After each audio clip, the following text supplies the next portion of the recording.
Hey guys, what is going on? It is Ando, and today's video is going to be our GAC recap for Season 24, Week 3, Round 2. Now, this was the New Year's Eve / New Year's Day round for me, and so I did not do it the night of. I didn't stream it or anything like that. I literally woke up, and I was like, man, I need to do my GAC.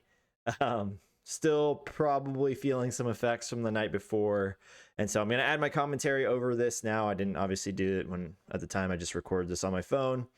So you're going to see some mistakes. You're going to see some, what happens whenever you wake up, first thing to do. I even tried to record the match. So this is against a guy named Sima, I'm guessing is how you pronounce it. And he's part of the Nordic Kingdom, I think, is if I remember correctly. And he set a super strong defense. So I'm really glad that I recorded these fights because there were some really big moments in where we took a lot of risk. I feel like stuff that I've never done before. And we made it to where I think we made like some really good choices. So hopefully you guys enjoy this. If you guys do, make sure you guys hit the thumbs up. Make sure you guys subscribe to the channel. And yeah, let's get into this. So this is gonna be a little bit faster speed, 1.25. So for those of you guys that listen to YouTube at 1.25 speed, should be a blast. Okay, so the first thing that I'm gonna do here is the JMK Lord Vader. And a lot of people have been saying, hey, try Padme, right? So and I decided, hey, why not? I'm gonna do it because if I could free JK up, like that's another, that could be the Qui-Gon Jinn Omicron. So I think first thing that you're gonna see, again, I literally just woke up when I did this. I take that. I should probably cleanse here again, not thinking. No one's assisting, but okay, whatever. Another mistake there. I'm going after Short Trooper. I should really be going after Maul, but I think you'll see that pretty soon. We kind of course correct here a little bit. But yeah, now I'm like, oh yeah, this is what I'm supposed to be doing.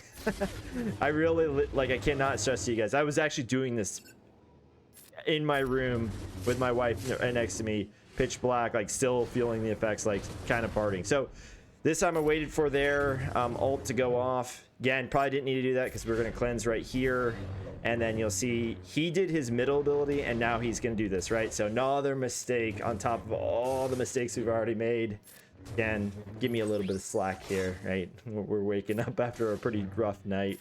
I actually planned on streaming this. It just, again, I was not really feeling up to it. And yeah, I had other things to do as well. Like we had to take down all the Christmas decorations. But yeah, overall, now we're targeting the right guy. It does seem like we're going to get through him relatively soon. I didn't want to use the Force Sleep here. I kind of want to build its damage up a little bit. And as far as another suggestion, right, we're going after Lord Vader right after we kill the first tank and then Maul in our first high ground. So seemed to actually work out really well, even with Padme. So just something for you guys to think about, especially if you guys are trying to maintain those Jedi splits, right? So he's dead now, and now this is a really easy cleanup, right? It's super easy, and it's gonna allow us to actually get back to full banners as well. So pretty cool, or good call out to all those guys that have recommended Padme, recommended to go after Vader after the second one. I think the only one that you really want to avoid going after Vader with is JML when you're using the JML counter. I think you just really want to get rid of the sides because you just don't want to deal with them later on. But it seems like because of the heal immunities, the guaranteed locked heal immunities that they can't cleanse, yeah, you can just kind of pick them off as you choose.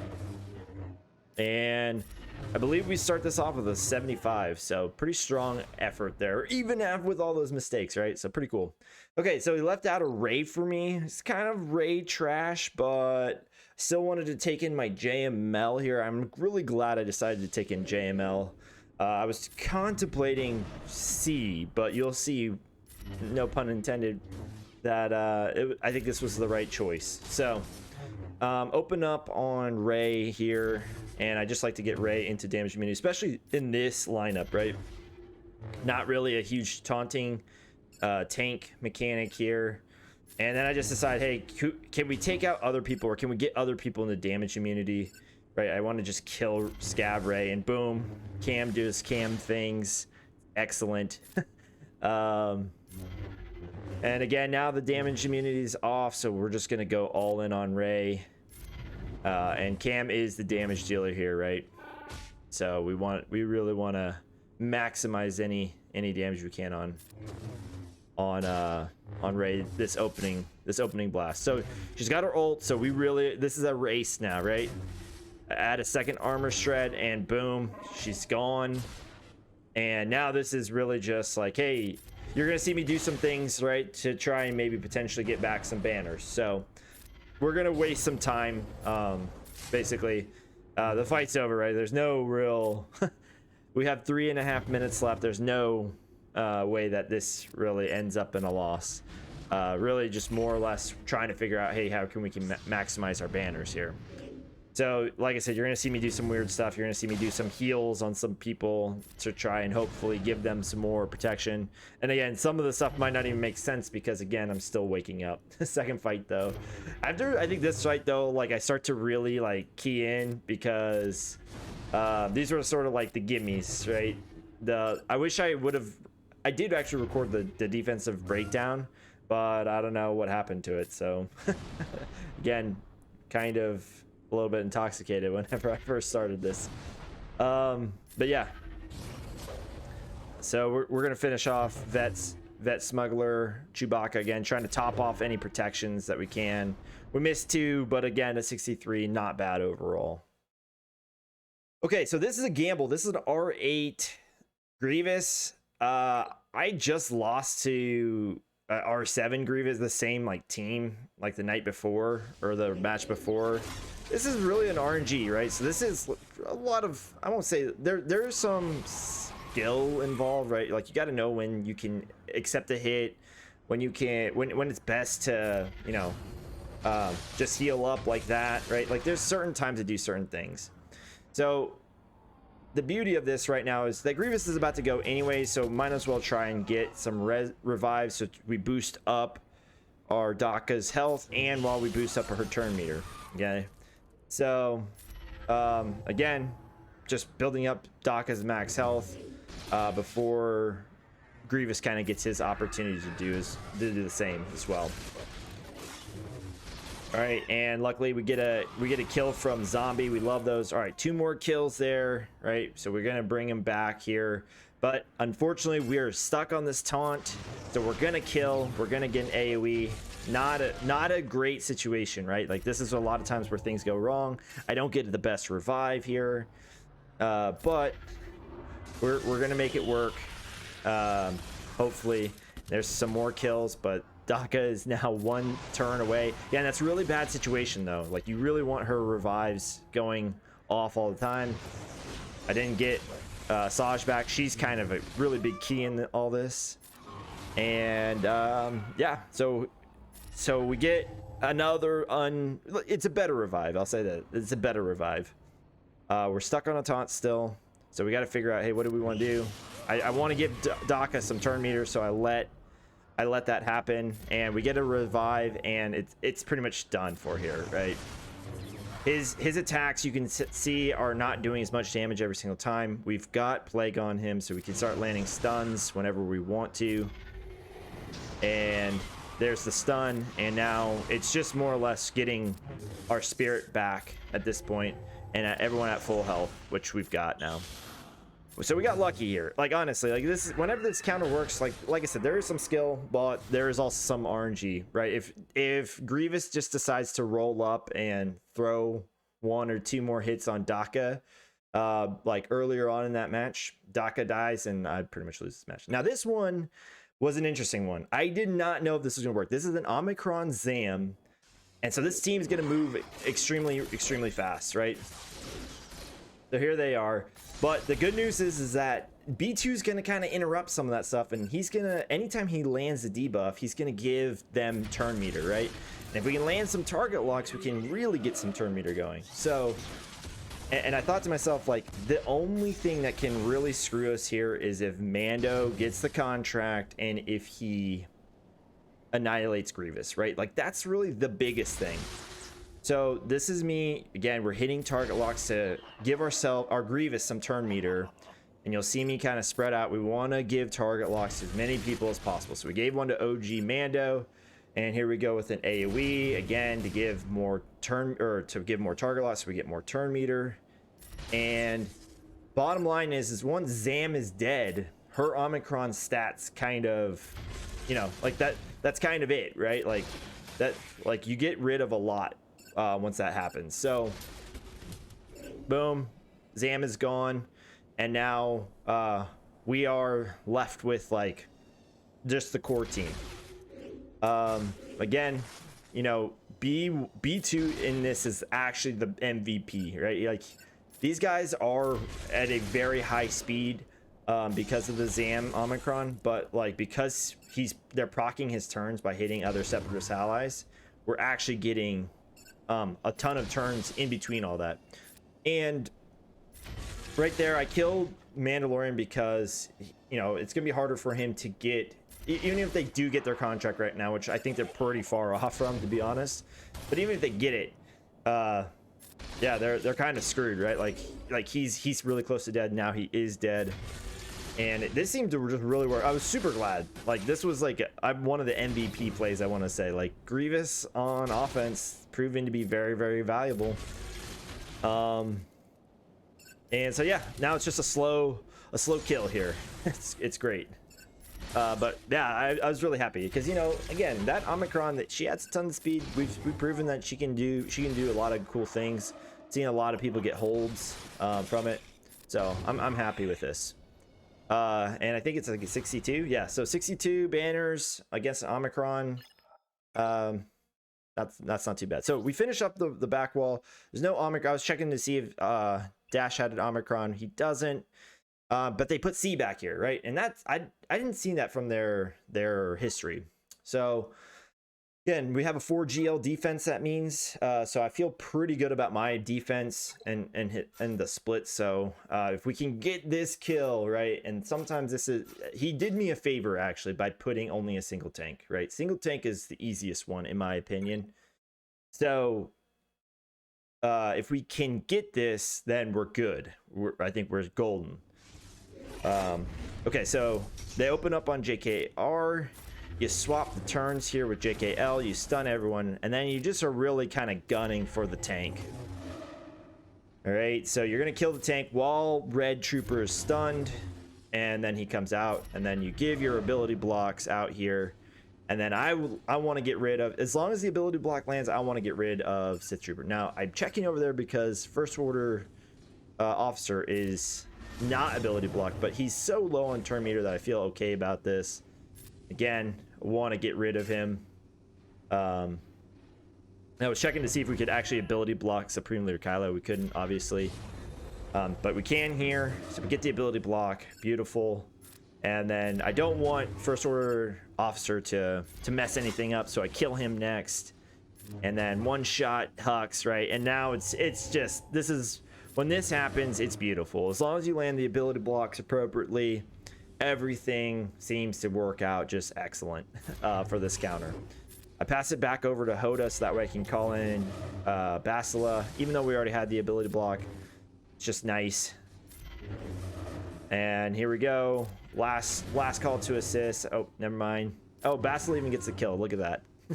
All right, so 64 on SLKR, right? Not so bad. All right, so this was a really fast and really like heavily relicked BAM team, if I remember correctly. So I brought in my Zam, right?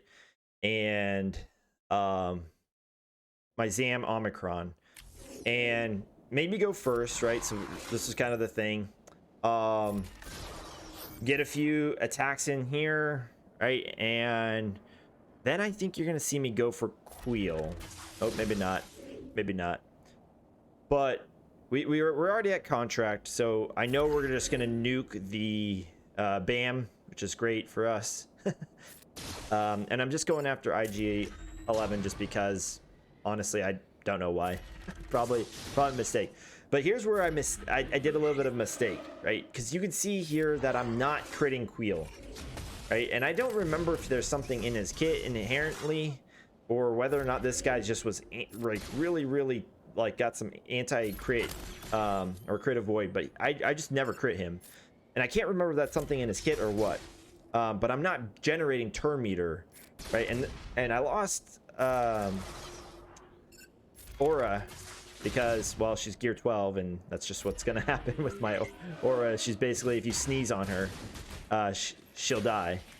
I've lost Mando now once, and now I'm starting to realize, okay, I can't go after Queel because I'm just not critting on him, and I have a ton of crit chance on him. So again, I might be missing something. I always forget stuff with Queel and IG-11. They're like super.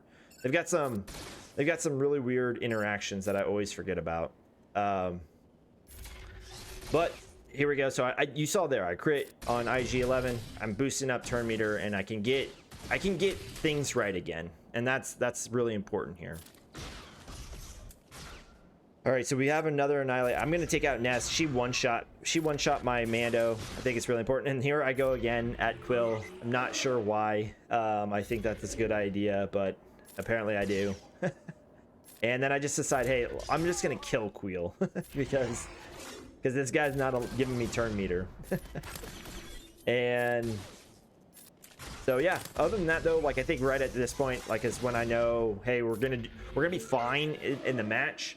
Really more about, hey, how much turn meter or how much banners are we gonna get? And I think we finish off with full, right? Because of grief. Grief is awesome. So 62 again, having a gear 12 Aurra Sing kind of means that like if you get her out of stealth, you're probably gonna kill her. Okay, so this is Nute lead against a really heavily relic Nute lead with my pretty good relic GBA or Geos team. And this has happened a few times now, right? They kill off my gear 12 Poggle because that's what they do. They target the lowest guy. And so I'm just gonna decide to go after them. And I dispel all their stealths, and I'm just gonna kill Dooku, right? Because Dooku's stopping me from doing any AoEs. Really, it's really the AoE from GBA, right? And I want to do that to dispel stealth. I want to do that to dispel Droideka of his damage immunity and stuff like that. So now I'm forced to hit Nute gun rate. Not the most ideal thing, especially while we don't have a tank anymore. All right, so here we can do the AoE, right? Kill the spy, and we get the damage immunity off, and then he of course does that. So now I can't call in my brute, so I'm just gonna try and kill off Droideka before he goes back into damage immunity. Doesn't work, but that's okay because we have a spy, and spy does spy things, and this will dispel as well. And now Droideka's dead. And really at this point, I'm just trying to make sure that we have the full banners on the 4 people that we have left. And so we're just doing a ton of basics. And we finished another 62. So pretty high banner wins, honestly. Like, or not, maybe not high, but not bad. Especially for the relic levels and stuff like that. All right, so this is where the point where I start to know, like, all right, we're probably really good. Like, we've kind of done our risky counters. Let's just go ahead and bring this home. It's a very easy counter so long as you outspeed. I mean, imp troopers are really easy most times so long as you outspeed anything. This match is probably like 22 seconds long total because of our awesome Dark Trooper damage. He just goes in and slaps everyone. It's pretty amazing. And so, like I said, this isn't really much of a match. It's just more or less like what I figured I would do just to make sure like I don't lose, right? So 65 there, easy win. And then I think I take on First Order, maybe. Or did I not record the First Order fight? Oh man, if I didn't record the First Order fight, that would be a shame. That one was really fun. It doesn't seem like I recorded it. Dang it, that sucks. Okay. I thought I recorded all the fights, but maybe I just decided that one's gonna be a massacre. Man, that one was so fun. It was a perfect showcase of why Omega is just so much better than no Omega. All right. So that's a relic Calcatarn. I didn't think that I could kill him on the opening blast, but I thought I could kill Scout on opening blast. I was wrong about that, but we got him down here. And as long as he's not assisting right here, they're not gaining a ton of turn meter. Now, Pow did get to go, so we did get some turn meter train ran on us. And we're kind of continuing to get that. Luckily, Scout did his special there, so we're not really gaining a ton of turn meter there. But now we kind of got to get this. I'm checking to see if they've got potency up, because she'll just revive. She does have potency up, so we're still just going to kill her. But again, we're going to go after Scout, because when people go and he's assisting, he has a chance of giving them a ton of turn meter. And now Calcatarn is the one that's going next. I reduce his turn meter, and from here on out, like, we've got it.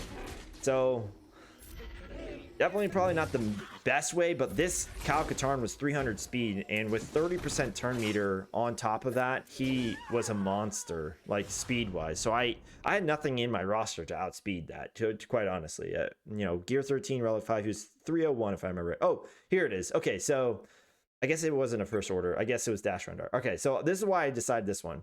They start off with a bunch of buffs, right? And if you're starting off with a bunch of buffs, you're gonna get rickrolled by the Bad Batch. And I'll just let this play out. It's just excellent. I couldn't believe it. Like, it was just so much fun. All right, so we get the defense up, and now Omega is assisting, and she's just doing AoE true damages everywhere. And we are just absolutely about to just wipe the floor with them. Oh gosh. Yeah, man, Bad Batch is amazing. You know, for a faction, I think a lot of people were really underwhelmed with them, but they are so pivotal in today's GAC. Like, they are a core squad. You must have them. Like, it's not an optional squad to have. Like, they are so good, and so many. So bottom line is, this guy put C up there probably because he saw that I always place SLKR on defense. That's, you know, there's some merit to that. But the problem is that C is like his own worst enemy, and if you underman him with his own, I always check this because I always mess it up, because I always like end up doing the attack and then my armor dies, right? So I never place it on. But yeah, if you underman this, you're like golden. Now, the only thing that I kind of forgot about is Sidious's heal immunity. It's kind of a pain right now. It's kind of being a little bit of a difference maker right now, quite honestly. It's making this a lot more sketchier than it should be. So ultimately, I like, the link had to go towards the tank and to C, really, to get the faster ult. But man, I wish that would have killed Sidious. Because his heal immunity is making this a lot more nerve-wracking. So yeah, and now I'm just going to target Sidious, because honestly, the faster that guy dies and doesn't heal immune me, the better. So I'll break the link here by killing Sidious, and once this heal immune runs out, you'll see that we'll start to regain our health a lot better, at least. But yeah, this gets, I mean, it does get pretty close, to be fair.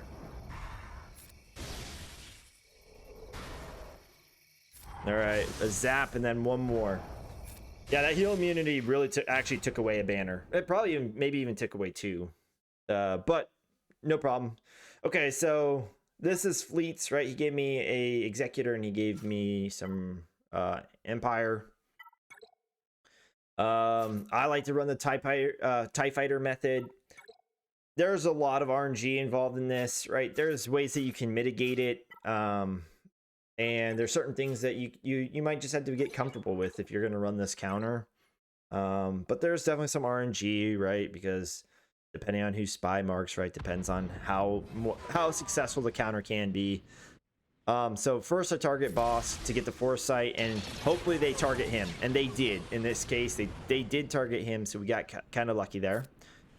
So go ahead and just put a charge onto our hyena, and now we're gonna do AoE buzz droids and work a little bit on their Razor Crest, right? And so each time that they kill us, or kill a vulture droid. They are giving us turn meter. I'm checking breach, because if they didn't have breach, I would probably bring out Ebon Hawk. But because they do have breach, I'm going to bring out my spy. Look at all those dodges, right? They've got evasion up right now. Although we did get the right mark of Cad Bane, we got unlucky with a ton of dodges. Classic mix-up, right? And here we go. So they cleanse, not ideal, right? So things are looking kind of bad.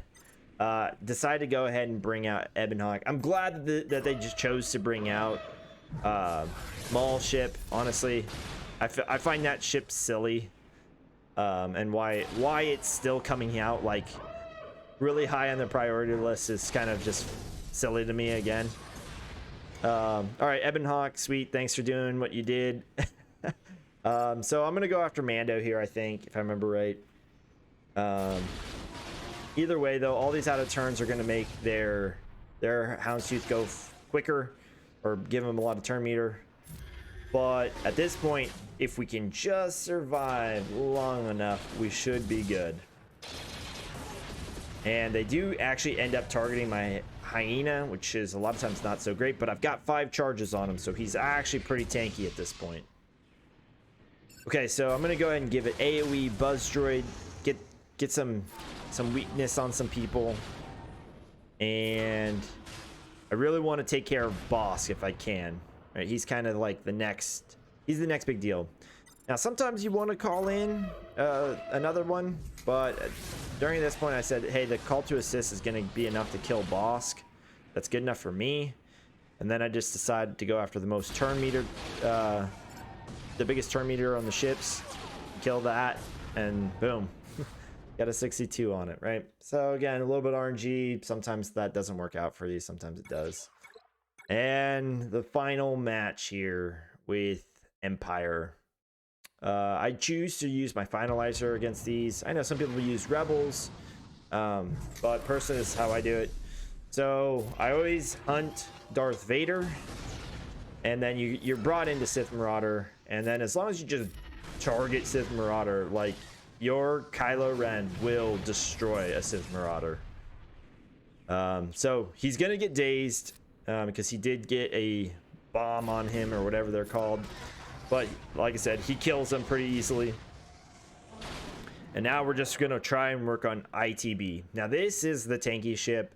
Again, ultimately you're going to want to hope that you have advantage and crit damage up.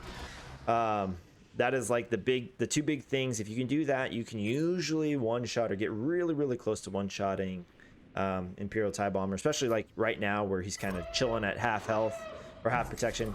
I chose to bring out Sun Fact. I was hoping that I could select around him and stun someone, but I couldn't. So I got really close there. We get a re-heal here from Top Shuttle. Decide to give turn meter here. And this is again where we don't have the crit damage up. We do have advantage right now, but we don't have crit damage up. Now we have crit damage up, but we don't have advantage. So if we can just land the crit, we would probably kill him. But unfortunately, we didn't have advantage. We didn't have that. So boom, look at that. Crit damage up, advantage. Just a basic kills him. And now Kylo Ren is just like absolutely just destroying people. So I decide, hey, maybe I can kill Palpatine, and I was so close. So I was trying to be stingy on banners, and I was trying to see if this could be evaded. But even without a foresight, it was still evaded. But yeah, this is where I get stingy with banners, and it probably cost me a few banners, to be quite honest. So again, don't have advantage. I do have crit damage up though, and it just wasn't enough. Was not enough. So I just said, okay, screw this. Stop playing around. Let's bring out a second, or our last ship, and we'll just start hopefully killing some of these guys, because right now we're probably really close to their ult. But luckily we get all the ships down. 67. It's not the best banner, but it works.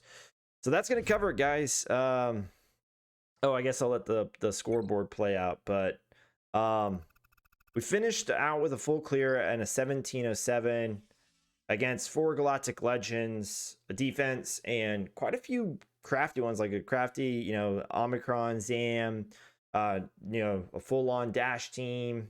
You know, there's some really cool stuff in there. So yeah, hopefully you guys enjoyed it. Hopefully you guys, you know, you guys gain something out of it. If you guys, you know, want to comment on how bad my gameplay was early on, for sure do it. Definitely probably deserved. But I want to leave you guys with some final thoughts. So I won this round by virtue of me doing it and now voicing over. I know the outcome of it. I won this round, so I got matched up with like an absolute, like, I won't call him a Kraken, but like he has Star Killer at like R8, like all of his characters like are R8 or R9 now. Like, and I will say, like, I'm a little bit disappointed because these matches feel like they're like really on the verge of basically being unwinnable.